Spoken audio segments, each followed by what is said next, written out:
আসসালামু আলাইকুম। আজকে আমরা আছি রাজশাহী বাঘাতে। তো এই মসজিদটা কে না চেনে, অপরূপ সৌন্দর্য এবং কারুকাজ নিয়ে কিন্তু এই মসজিদটা দাঁড়িয়ে আছে শত শত বছর। বাট আজকে আপনাদেরকে দেখাবো, আসেন আমার সাথে। আজকে আমি আসছিলাম আমার পরিবারের সাথে সবাইকে এক কথা ফ্যামিলি ট্যুর নিয়ে আজকে আসলাম রাজশাহীতে।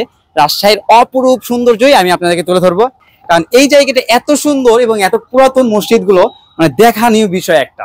তো আসেন, এই যে চলুন মসজিদ সম্পর্কে একটু জেনে আসি আর দেখে আসি তার ইতিহাস। বাঘা মসজিদটি রাজশাহী জেলার সদর হতে প্রায় 41 কিলোমিটার দক্ষিণ পূর্বে বাঘা উপজেলাতে অবস্থিত।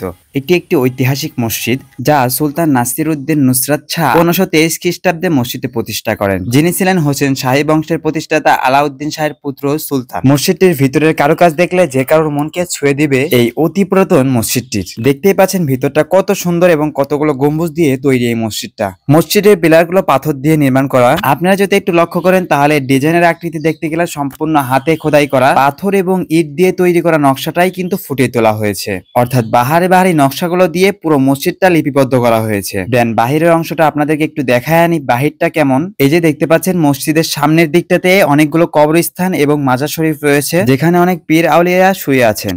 এটাই হলো পুরো মসজিদের ক্যামেরাবন্দি একটা ছবি, যেটা বাঘা শাহী মসজিদ নামে পরিচিত। আজকে যেহেতু আমরা আমাদের পরিবারকে সাথে নিয়ে আসছি ট্যুর দিতে, ট্যুরের অংশ হিসেবে রাজশাহীর বাঘা মসজিদটা আমাদের থাকে। এখন আপনাদেরকে দেখাতে যাচ্ছি বাঘা দরবার শরীফ, যেটা মাজার নামে খুবই পরিচিত। আপনারা সবাই জানেন আমাদের বাংলাদেশে প্রথম দিকে ইসলাম না থাকলেও পরবর্তী থেকে অনেক অলিয়া উলিয়া ইসলাম এনে প্রচার করেন। তাদের মধ্যে অনেক পীর আউলিয়ার কবরস্থান কিন্তু আমাদের বাংলাদেশে রয়েছে। ঐতিহাসিক কিংবদন্তির অনুসারে জানা যায় মুঘল সম্রাট জাহাঙ্গীর এর পুত্র যুবরাজ শাহজাহান ঢাকার বিদ্রোহীদের পরাজিত করার উদ্দেশ্যে নৌযানে ঢাকার উদ্দেশ্যে পদ্মা নদীর পথে গমন করেছিলেন।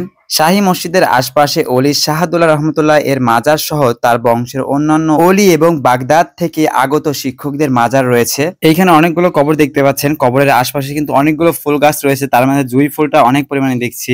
এখানে বলতে গেলে ছোট বড় বাচ্চা এবং সবারই কবর রয়েছে দেখতে পাচ্ছেন। যেহেতু আমাদের ফ্যামিলি নিয়ে ট্যুর ছিল, তো সবাই আজকে এখানেও আসছিল, এখানটাও ঘুরে গেল এবং দেখে গেল যে ইতিহাসটা কি ছিল এখানকার। আসলে প্রত্যেকটা জিনিসের আমাদের একটা অভিজ্ঞতা থাকা দরকার, যেহেতু রাজশাহী হচ্ছে আমাদের বিভাগ। আমাদের বাসা থেকে রাজশাহী প্রায় 100 কিলোমিটার হয়। একটা কথা, এরকম কবরস্থান আপনারা ভারতে দেখতে পাবেন। ভারতে অনেক জায়গায় এরকম ভাবে কবর দেওয়া হয়েছে অনেক অলিওয়ালাদেরকে। এমনকি কবরস্থান দেখতে পাবেন মুঘল সম্রাট এবং শাহজাহান, এরকম ভাবে তাদের কবরস্থানগুলো রেখে দেওয়া হয়েছে। এবং এইখানে আসলে আপনারা দেখতে পাবেন তার সাথে সংক্ষিপ্ত একটা ইতিহাস বাঘা মসজিদ এবং কবরস্থানের, এবং তার সাথে অপোজিট সাইডে একটা মসজিদ দেখতে পাবেন। তার সাথে দেখতে পাবেন এইখানে সব থেকে বড় একটা দিঘি। এই দিঘির পাড় দিয়ে দেখতে পাবেন অনেকগুলো কবর। যাই হোক, আমি আব্বুকে নিয়ে ঘুরছিলাম, আব্বুকে দেখাচ্ছিলাম, যেহেতু এর আগের বারও আমরা একবার আসছিলাম বাঘাতে। এটাই হচ্ছে বাঘা মসজিদের শুরুর যে গেটটা, এটাই হচ্ছে সেই প্রথম গেট। তো আমাদের দেখা যেহেতু সম্পূর্ণ হয়ে গেছে, আমরা মসজিদের ভিতর থেকে বের হয়ে আসলাম। এসে একটা জিনিস চোখে পড়লো যে বট গাছের মাঝখানে খেজুর গাছ দেখতে পাচ্ছেন। খুবই দুর্দান্ত একটা চিত্র এটা। তো ভিডিওটা কেমন হয়েছে অবশ্যই কমেন্টে জানাবেন।